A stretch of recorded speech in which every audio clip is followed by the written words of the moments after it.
ఢిల్లీలో భారతీయ జనతా పార్టీ గెలుస్తుందని మెజార్టీ సర్వేలు చెప్పినాయి. క్రిందటిసారి కూడా ఎగ్జిట్ పోల్స్లో వాళ్ళందరూ విఫలమయ్యారు.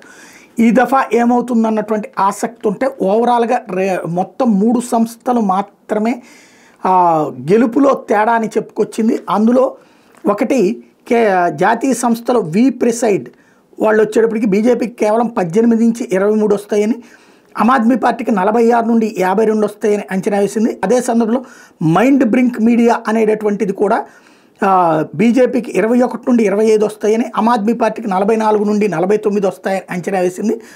అదే సందర్భంలో మొన్నటిసారి ఆంధ్రప్రదేశ్కి సంబంధించినంత వరకు దాదాపుగా 160 స్థానాల వరకు కూటమికి వస్తాయి అని చెప్పినటువంటి కేకే సర్వే అక్కడ తేడా జరగబోతుంటే ఈ సర్వేలకు విరుద్ధమైనటువంటిదే ఇచ్చింది.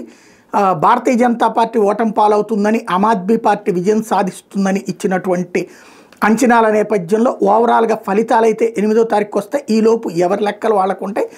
ఈ లెక్కల్లో ప్రధానమైనటువంటి అంశం స్పష్టత రావాల్సిందల్లా ఎవరు గెలుస్తారు అన్నటువంటిది మాత్రమే.